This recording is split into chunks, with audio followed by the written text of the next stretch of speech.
Hi, everyone. Welcome to our third content lecture for the Civil Rights Movement. I apologize for the last lecture going over. I promised at the beginning of this term that I would try not to go any longer than an hour. So I will try and cut this one shorter. So overall, nothing's going more than an hour.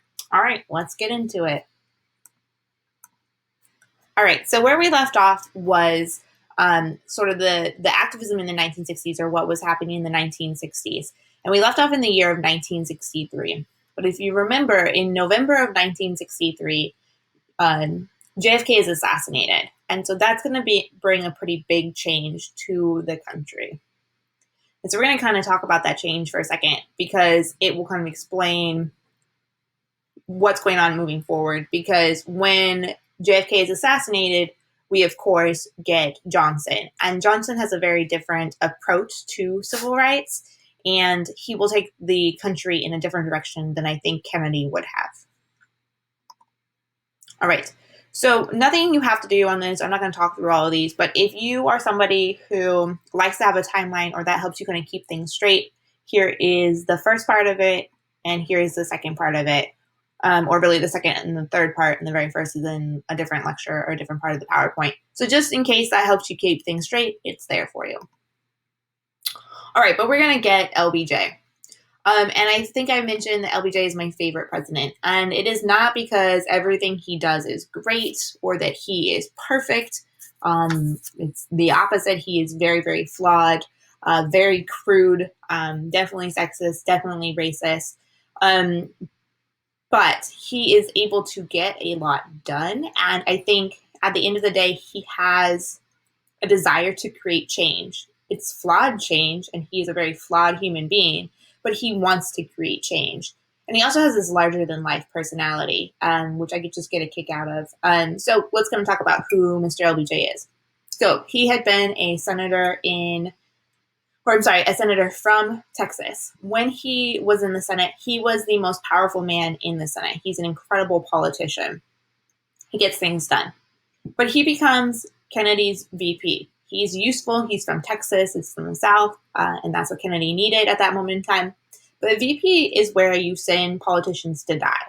So once Kennedy wins the White House and LBJ is vice president, he's lost his entry to power. He's lost a lot of the prestige and opportunity to create change that he had in the Senate. So it's a terrible thing for him. For him, the best thing that ever happened to him is JFK dying. And I don't mean that he's personally happy about the assassination of the president, but that means that he gets to become president. And he is good, and he is primed for the job. He's an incredible politician that now gets to use the legacy of JFK to help propel the change that he wants. So he can start talking about we need to honor Kennedy's legacy, and that's why you need to support whatever it is that Johnson is trying to do. And I'm also going to point out just what an incredible politician he is, or how he gets things done.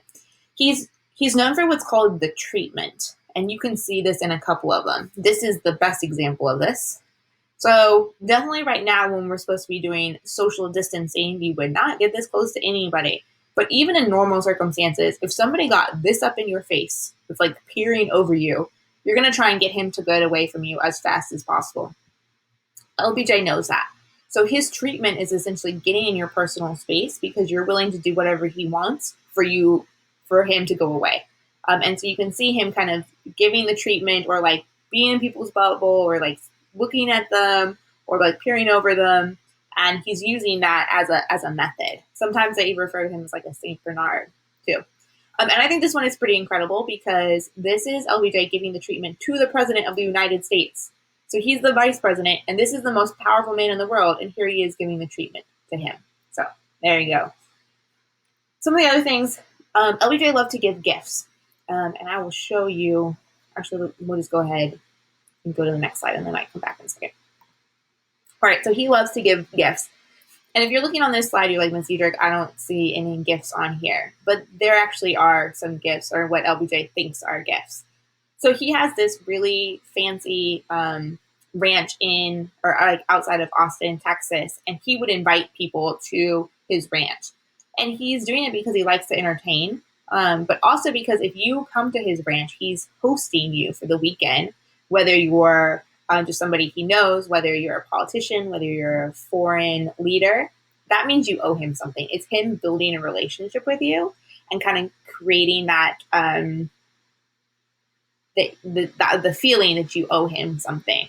And he was like that with gifts all the time. He gave an incredible amount of gifts, but he often thought that that was like cementing a relationship. And if you didn't like the gift that he gave you, he would get mad. So there's an author, a very famous author, who worked for LBJ his last year in the White House, and he gave her 12 electric toothbrushes, which is maybe a cool gift at that moment in time. But first, that's kind of a weird thing to get from the President of the United States. But then she kept getting them. And when she wasn't as excited as the first time, he was mad. And he was like, oh, well, why do I give you anything? Why does it even matter? You don't even appreciate my gifts. So he kind of reminds me of a relative, an older relative that doesn't really know you, but gives you gifts. And you're just like, okay, cool. So he's going to do this with the country. He thinks he knows what the country needs or what they want. And so he creates civil rights change, or he pushes for civil rights change.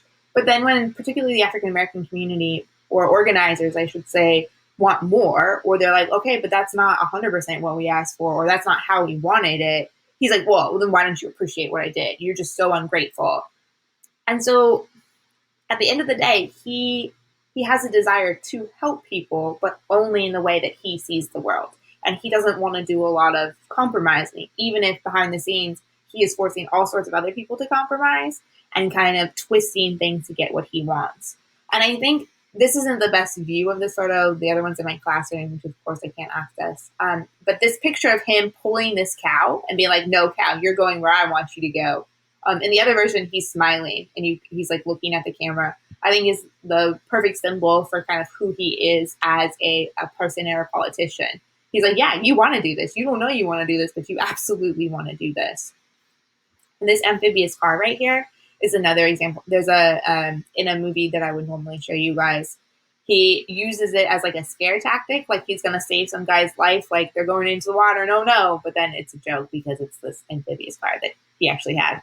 And I don't think you can see it in this one, but he usually has a glass of whiskey with him as he's driving around in his car. So much for rules. Okay, so I went back a slide because I just want to point out that right here, this is the name of a movie, and it is my favorite history movie ever. So, if you're really bored, you can check it out. I'm sure you can find it online. It's definitely on HBO, though. It has Bryan Cranston in it, who was the guy in... What is the movie? About the teacher who ends up making drugs.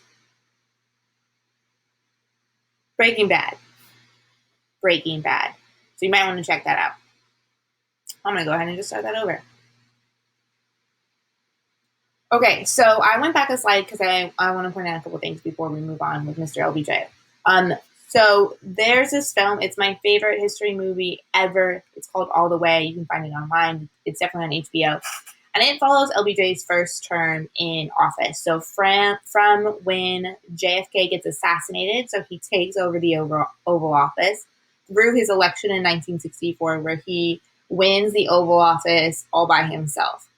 In that first term, he is going to get the most domestic stuff done in something called his Great Society. So he's going to take JFK's domestic policy, which is called the New Frontier, and he is going to name it the Great Society and use JFK's legacy to push it forward. And one of those things is going to be the Civil Rights Act. And again, presidents don't make legislation, but he's going to kind of force it through Congress, or kind of persuade Congress that this is what they want to do. The reason I love this film, and the reason I'm really sad that we're not going to watch it together, is it does a really good job of showing the dirty work behind the scenes that makes politics happen or makes legislation happen. And you kind of see him in all of his glory and how he gets those things done, and how he kind of uses his gift giving and his talent to get that done. But I am going to point out this guy right here. So I mentioned that he is my favorite president. So last summer, I got to go to his ranch and his library and his museum in Texas. And I was my happiest nerdy self.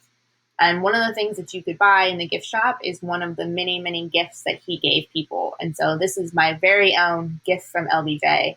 Obviously, he's not alive anymore, but my piece of history, as well as a stupid amount of postcards and pins and things, because it just made my nerdy heart really happy. And I'm sad that I don't get to share more about him with you guys. All right. Should I do those, guys? So I'm going to read this part of the speech to you from LBJ because I think it'll give us a good idea, a good overview of what he's talking about with the Great Society. And then we'll look at what's included in the Great Society, and then we'll wrap up Mr. LBJ. All right, so this is a speech that he's giving in 1964. So like halfway through his first year in office, close to that. And it's a commencement speech. And you have probably all seen the commencement speech. It is the graduation speech. They're often very boring. But this is the President of the United States. And so I want you to think about whether his is actually boring. And what he's doing is more than just being like, congratulations, seniors, you've graduated, you're off into the world. He's doing something quite different with this speech. All right, he says, I have come today from the turmoil of your capital to the tranquility or peace of your campus to speak about the future of your country. And I'm emphasizing that because he's the President of the United States, but he's talking to these American college graduates about their future and their country. So he's putting the ownership on them rather than himself. And then he goes on to say, the Great Society rests on abundance and liberty for all.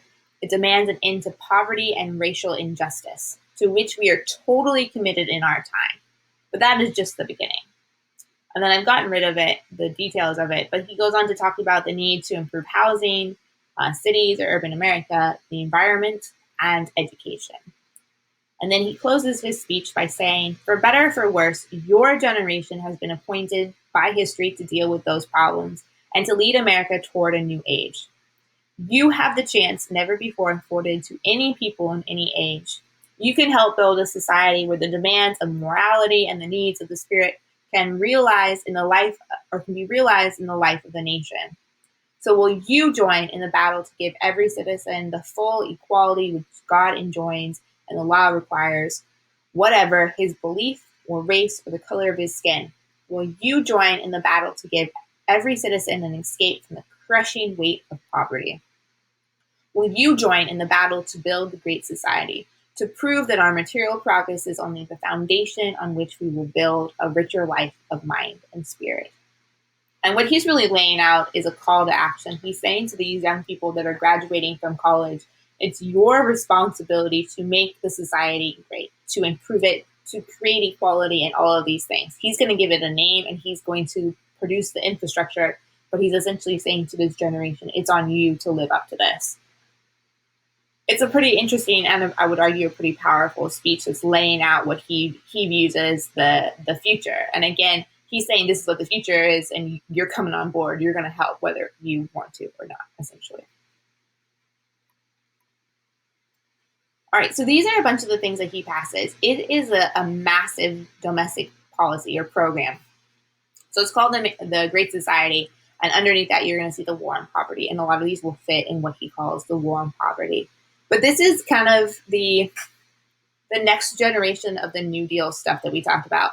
So if the New Deal was temporary, or a lot of it was temporary stuff to kind of help us through the Great Depression or prevent a Great Depression from ever happening again, the Great Society is going a step farther. The other thing is the Great Society should help all people.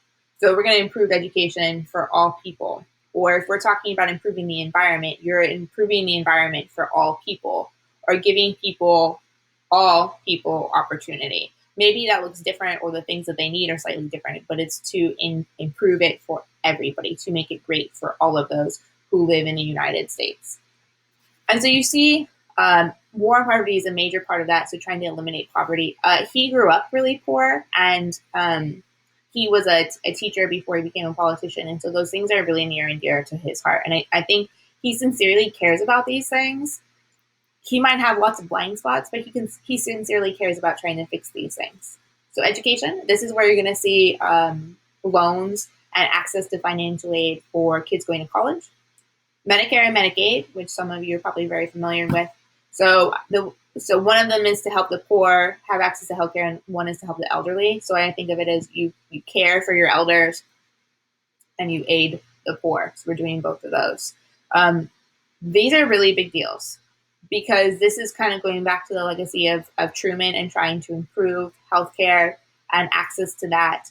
in the 1940s, as well as connections to our healthcare issues right now. This is why you're hearing a lot of people talk about like universal healthcare, not only because it's an election thing, but also because of COVID-19. If you're talking about a public health crisis, it's really important that all people have access to medical care.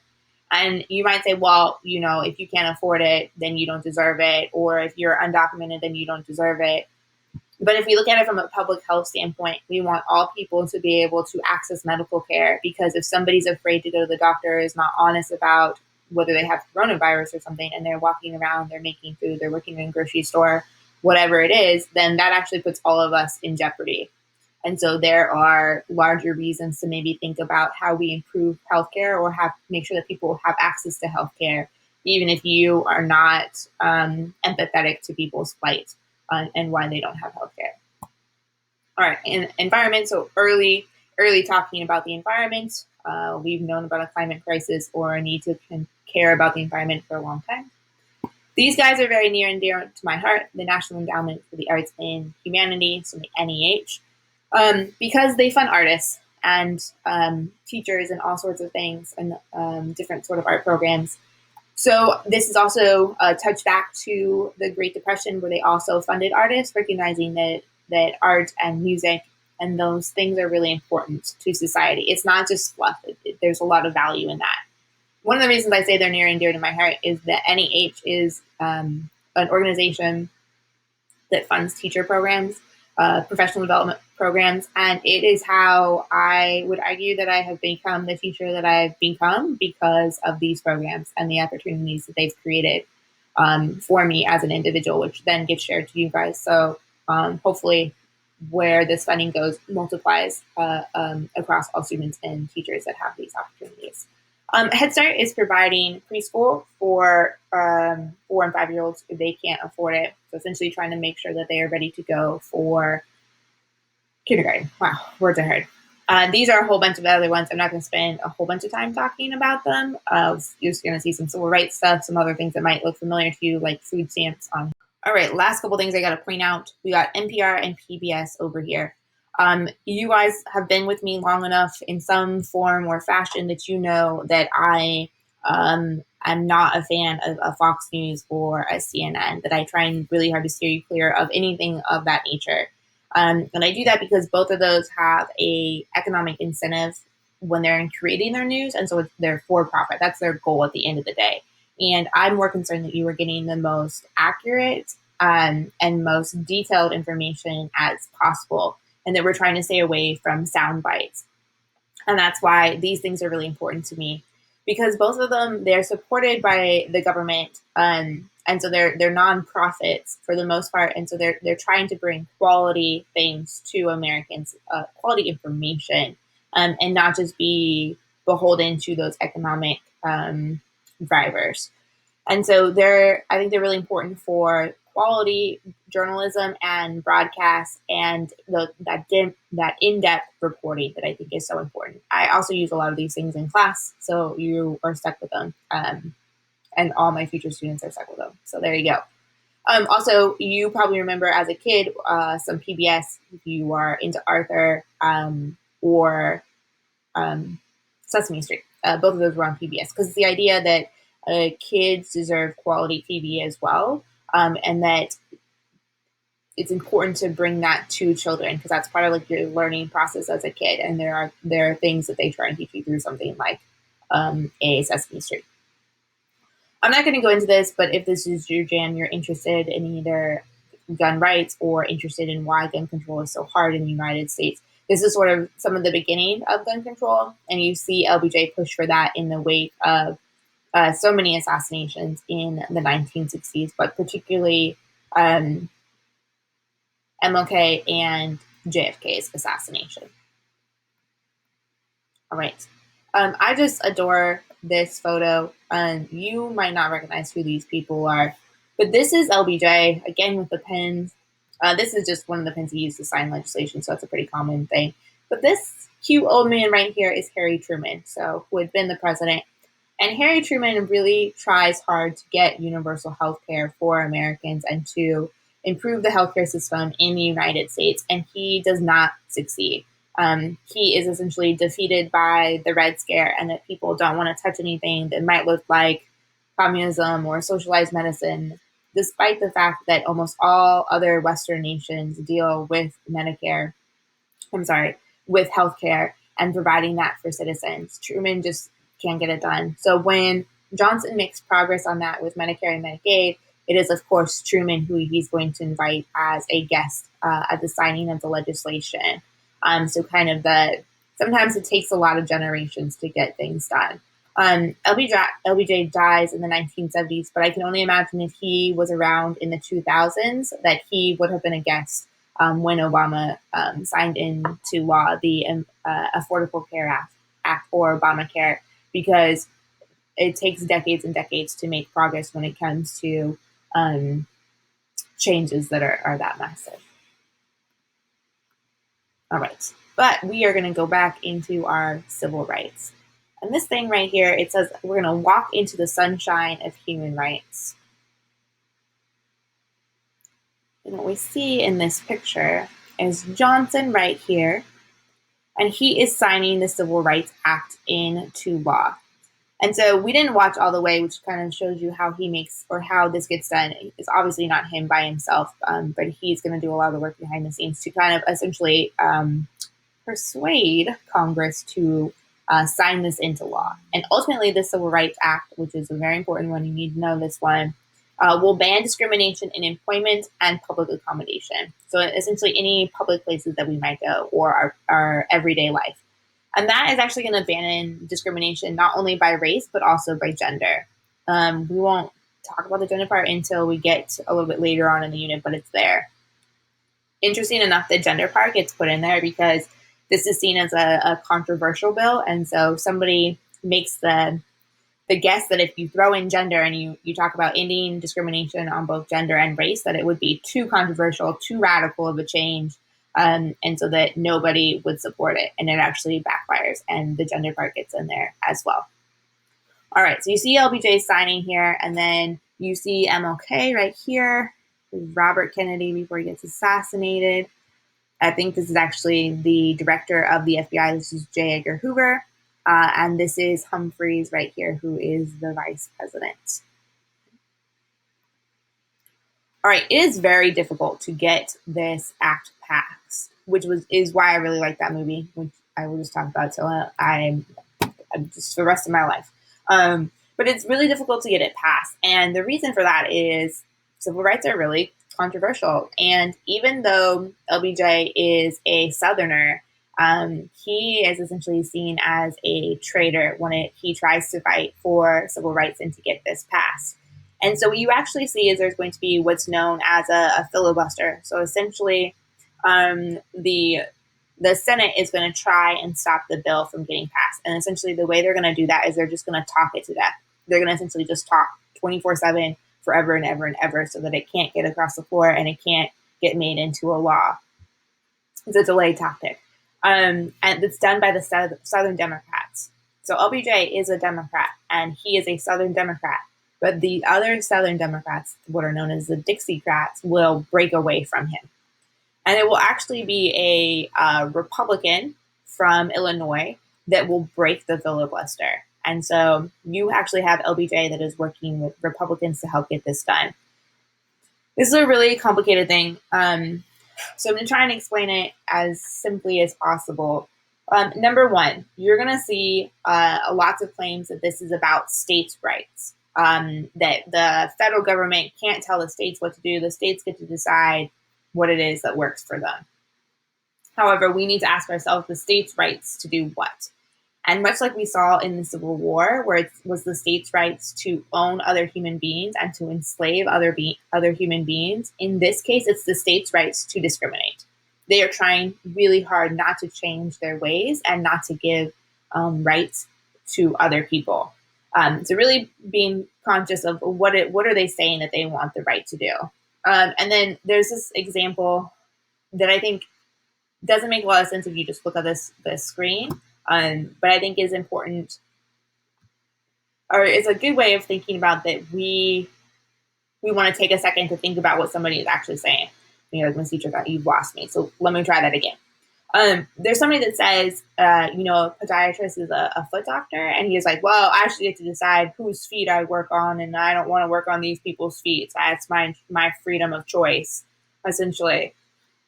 And the reason I think this is a silly thing, but important to point out is he's a doctor. We choose whether we want to be a doctor, whether that's a profession we want to do. We don't choose. It's not within our power to decide what race we are.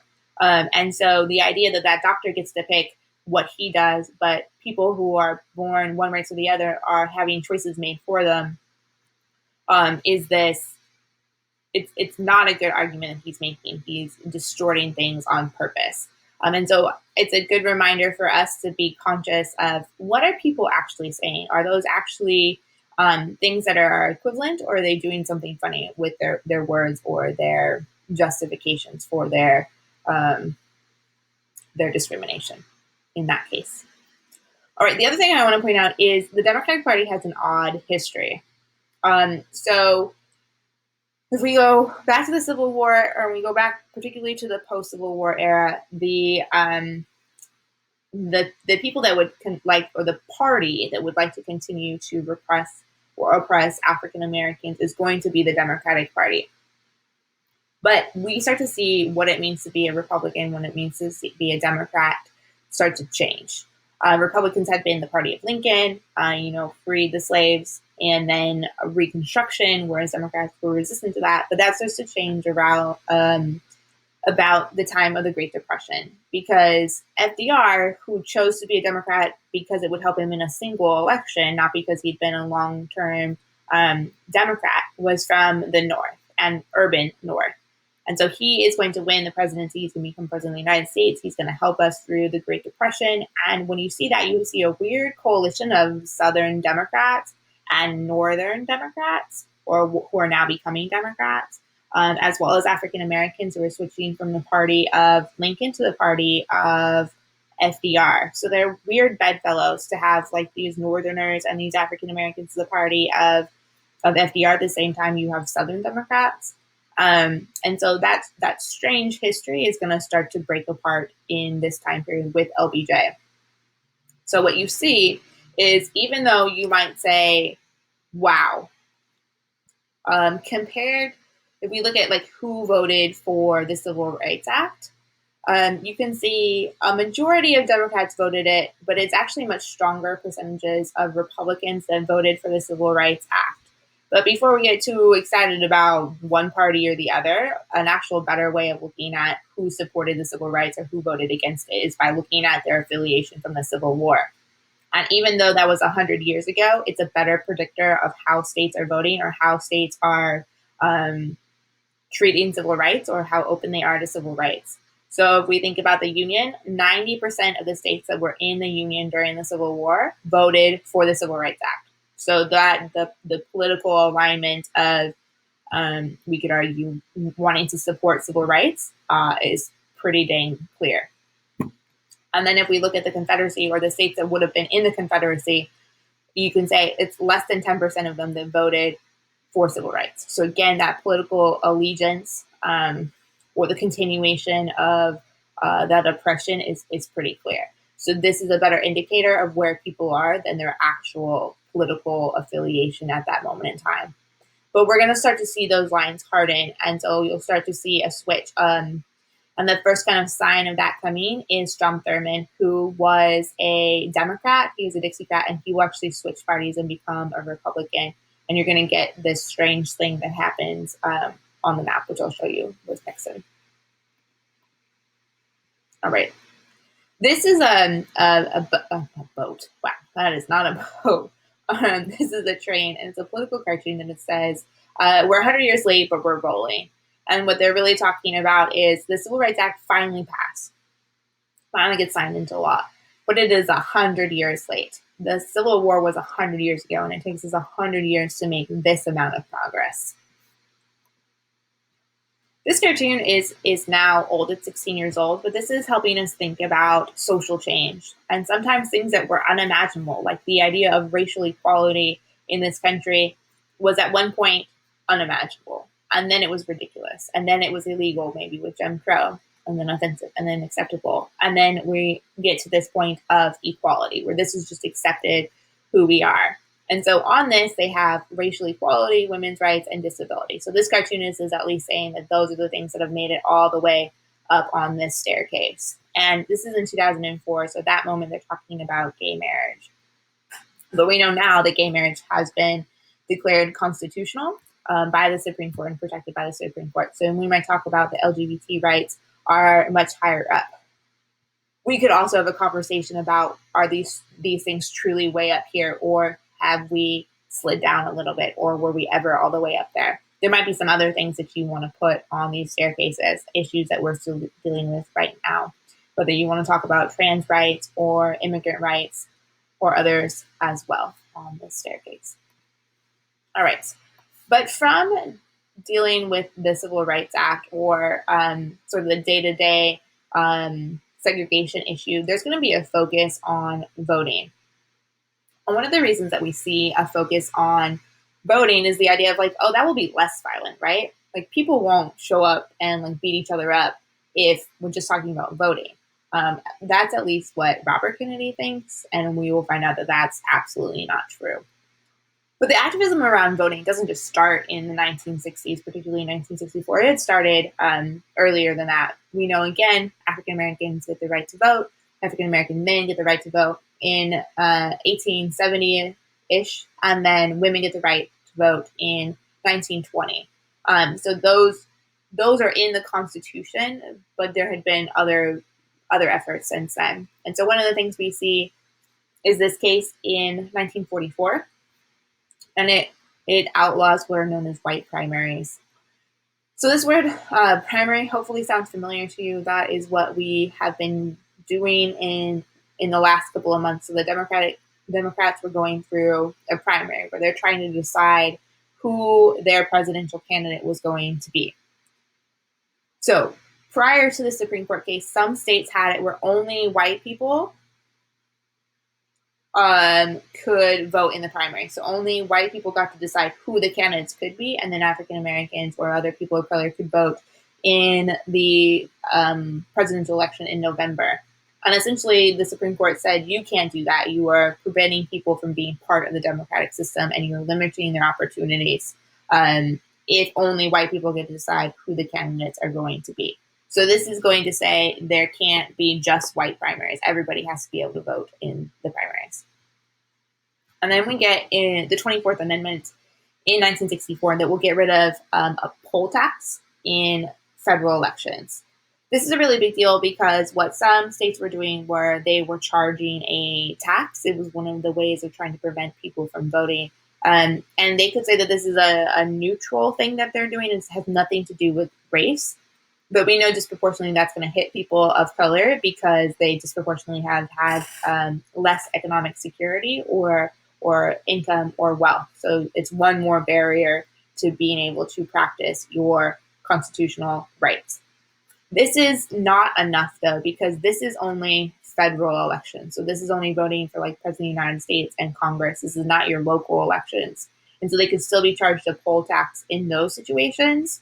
And that's a big deal because if we're thinking about our day-to-day life, the local elections are more important and change our day-to-day life more than actually the president does. All right. One of the next places or next things activists are going to work on is what is known as Freedom Summer. And Freedom Summer, I'm actually going to just keep going to this slide right here. Freedom Summer is organized by SNCC, so those young college kids. And this guy is really the brains behind what is known as Freedom Summer. And he's going to start well in advance. He started building these relationships before this actual event in 1964. But ultimately what they're going to do is they're going to send college students, both black and white, from the north, essentially into Mississippi. And their goals are to register voters and create what are known as freedom schools. So these freedom schools are going to do two things. One, it's going to help improve people's education, that recognizing that schools are not adequate in Mississippi. So how do we help bring kids up over the summer? But it's also going to help adults who didn't get a full education when they were children. And so you essentially run two schools, so one for school age kids and then one for adults at night. But there's a lot of work that goes into Freedom Summer to make it possible. It's not just these kids going down into the South. So one of the things that makes it possible are actually property owners. And the reason that that's a really big deal in the South is because one of the tactics of intimidation is if somebody was renting. Actually, let me back up. So these college kids, these black and white college kids, are coming from the north, and they're coming into the deep South, into Mississippi. They need a place to stay. So you need property owners to essentially be able to house them. And the reason you need property owners is because one of the tactics to stop activists was to put pressure on them or people involved. So essentially, well, you can't rent this property from me if you're going to have those activists. Or if you have a mortgage, I don't know, the bank's not going to offer you that mortgage anymore, or they're going to charge you more money or something. So if you own your own house, you're less susceptible to those pressures and those intimidations. So you need people who own property to house the activists. You need local protection of these activists. And that's why it's really important for this guy, Bob Moses. I don't think I actually said his name earlier. So for Bob Moses to go earlier and start to build relationships. The South isn't just going to, or Mississippi isn't going to just trust these random college kids who don't understand Mississippi to come into them. So Bob Moses has to put all of the effort into building relationships and building trust. And he's trying to look the part. He's not going to come with his northern or his city outfits. He's going to try and dress the part and fit into the community and build that so that when these college students come, the local community is open to them and is willing to protect them and to look out for them, as well as be susceptible to what these college students are bringing. And so that kind of goes with our World War II vets, because sometimes protection looks like this. They know that these schools and these activists, because they are trying to change the status quo in the South, are going to be targets of white supremacist groups or local vigilante groups. And so they will spend a lot of time trying to protect them. So sitting on the porches with their shotguns and watching and protecting and making sure that nothing happens to these buildings and these young people. The other thing is they are really smart. SNCC is really smart. There is a reason that they are inviting white college students, and they know that if they bring white college students into the deep South, that the national eyes, that the media will be paying attention, and that the country will be really upset if anything bad happens to white people, particularly white students. We might not respond in kind if it is black people that are dying when they're fighting for their civil rights, but the moment that a white college student dies or gets hurt, people are going to pay attention. And so SNCC is really aware that that happens and that that's the case. And so they are willing to take that risk that they're going to put all of these activists in jeopardy to try and bring attention to these things and to try and force change. And I mean, these white students know, at least they know in writing what they're doing. I don't think any of these young people really understand what sort of violence or danger they're in until they're there. But they sign up to go. They know what they're doing. All right.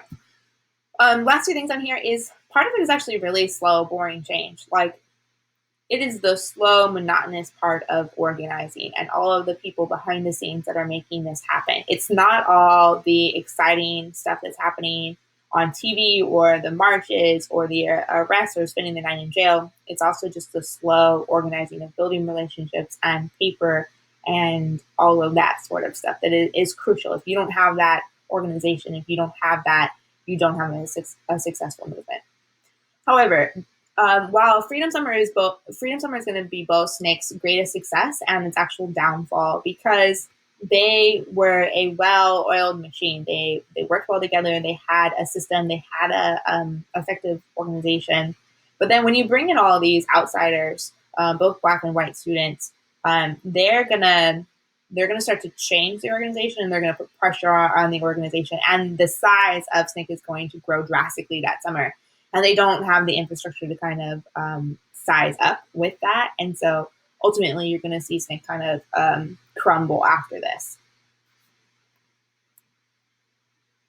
One of the other pressures that is really on SNCC at this time, though, is very early on in Freedom Summer, which is just 1964.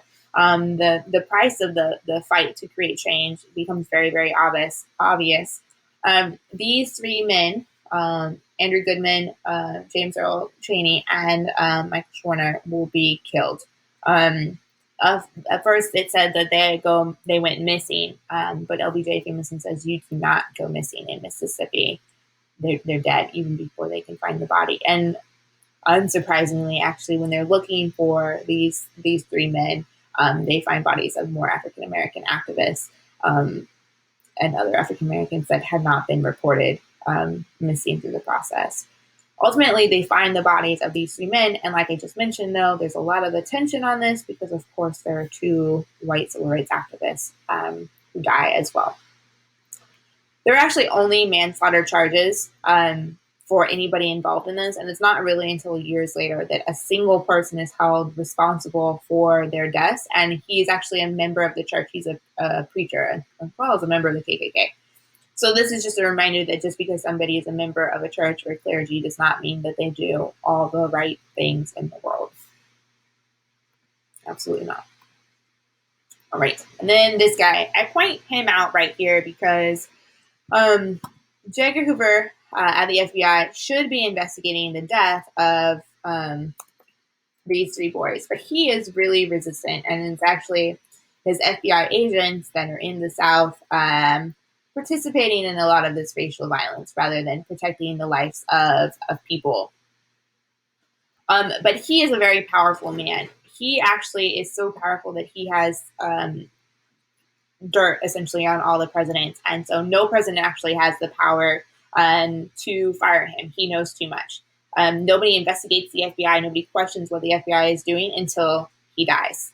And so there's this famous thing about that there are three sovereignties. There is the United States, there's the state of Mississippi where these men died, and then there's Hoover, and trying to convince Hoover to actually investigate what happens to these boys as well as many other activists, or actually protect the civil rights of anybody is almost next to impossible. I won't go into what these pictures are. I encourage you to do some digging on J. Edgar Hoover. He's a fascinating man. A side note, my research has a lot to do with J. Edgar Hoover and the secrets that J. Edgar Hoover kept, and the terribleness of this man keeps me up at night because he was a horrific human being, and he was in charge of the FBI for 50 years and was essentially able to blackmail presidents and people in the country. And so the amount of damage that this single man did is pretty impressive.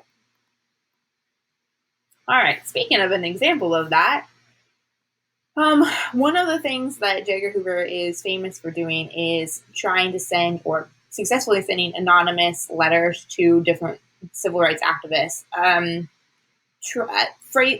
Sometimes as like an anonymous, like a Black person, or sometimes trying to anger two people. So he might write one letter from, say, like one member of an organization to another one. To try and essentially create tension. And so it's not real correspondence, but it's to try and essentially drive organizations apart. But this one is a doozy. This is one of the most famous ones from the FBI. And essentially the FBI has been wiretapping King for years. You get over there? Okay. They had been wiretapping King for years. And so they're listening to King, and they know that King's having affairs.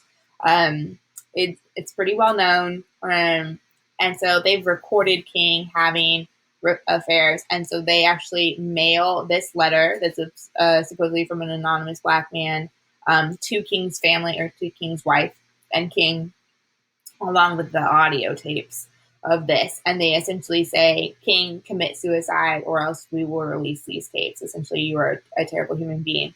And so it's an example of the FBI encouraging somebody to commit suicide or encouraging violence to happen, all while their job is to keep Americans safe.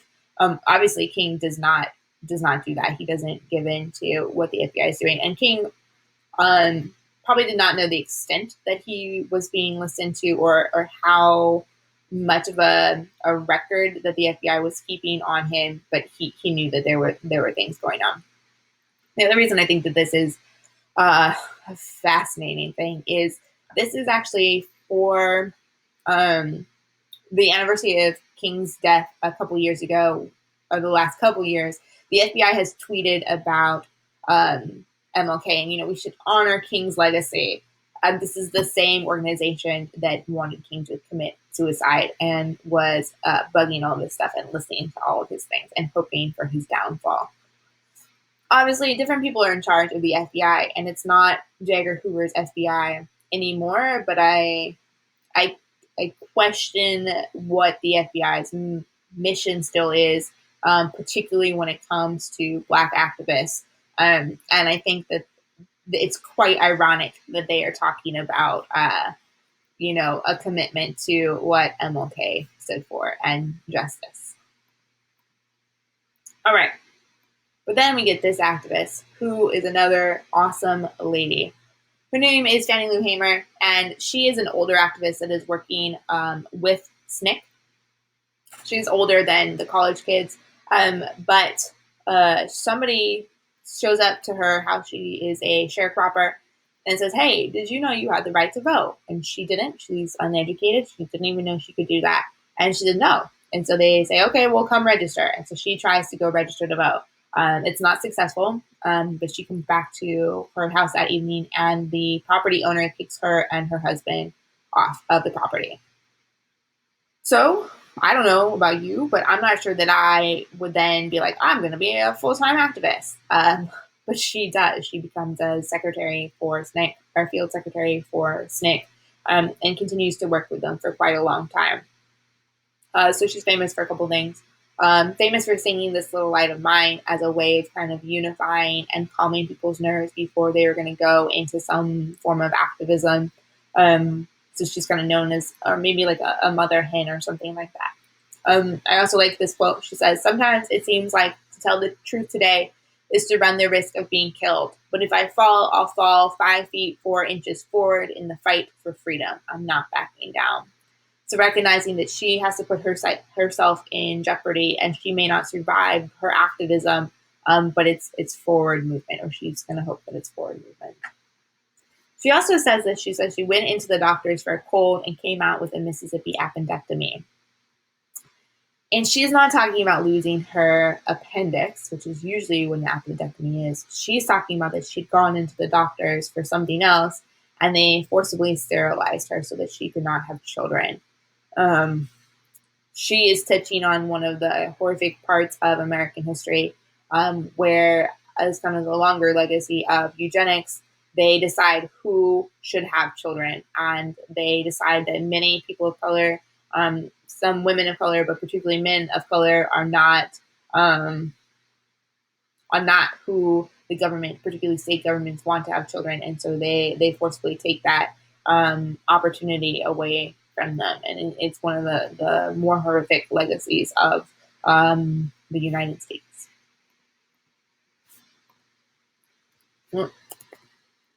All right, I'm not going to go into all the details about her life. She too is somebody that I encourage you to look into. I've given you 20 people to look into, but she's pretty cool.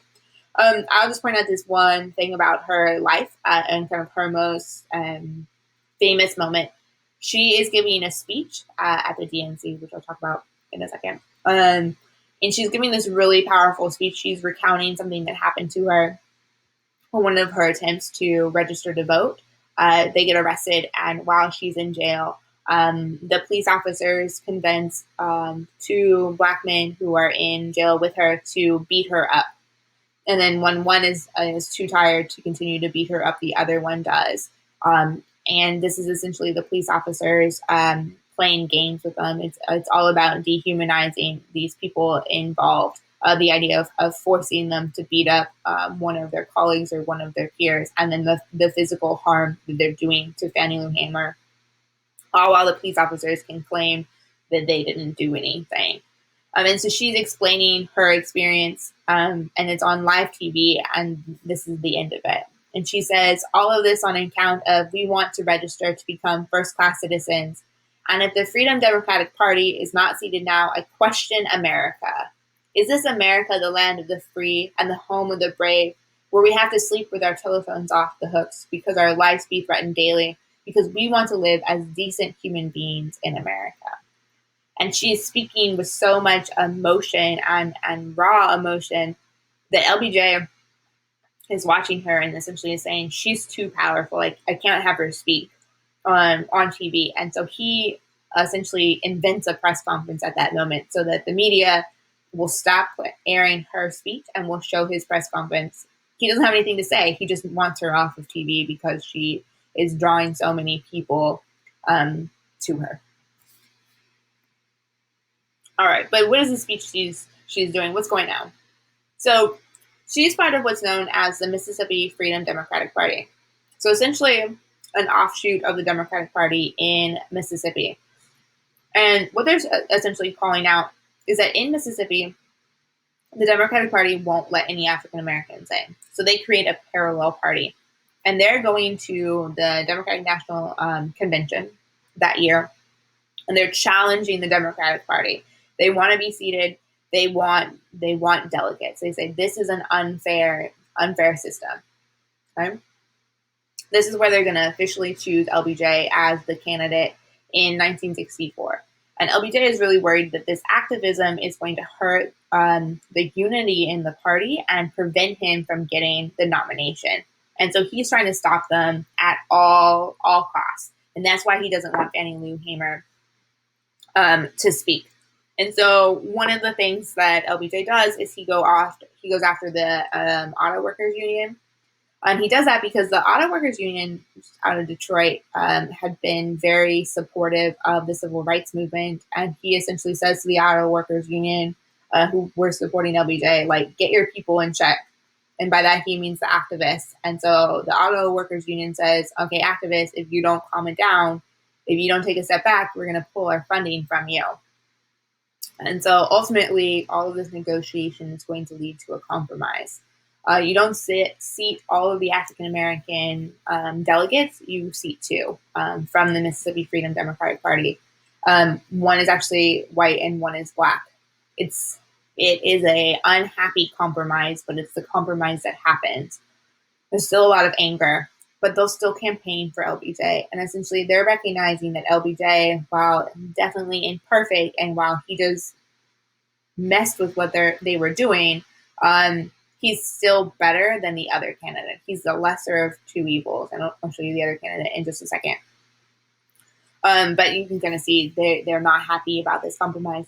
Actually, though, in the long run, I don't want to say it works out, but you see the results of this, because while they only get 2 seats in this convention, they change the rules for the Democratic Convention for the future that requires a lot of diversity, and it's why the conventions are now as diverse as they are. So even though they don't see the results of their activism at that moment, in the long run, they're drastically changing the way the Democratic Party platform works or how they seat delegates.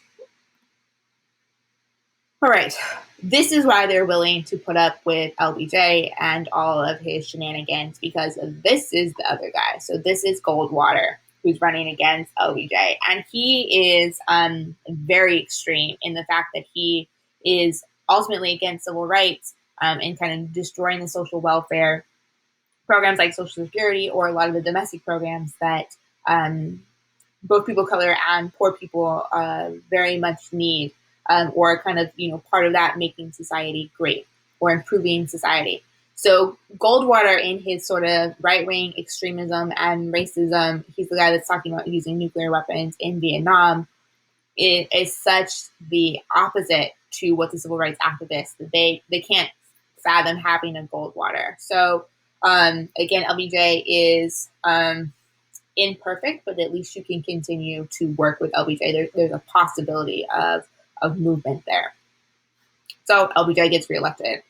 unfortunately, and we know this from our last unit, LBJ is going to make a choice. While he's very focused on civil rights and domestic change in 1964, he's getting himself geared up for Vietnam, and then he makes, I think, the crushing decision to focus on Vietnam. So the idea of guns over butter is the way you can talk about foreign over domestic. And it's crushing because obviously Vietnam doesn't work out the way anybody wanted it to. But LBJ's political talent and his ability to make things done is in the domestic element. Like, he knows how to run Congress. He doesn't know how to run the military or to win a war. And he chooses a battle that he doesn't have the skills to kind of go through. And it will cost him his political career and his, I would argue, a good chunk of his legacy.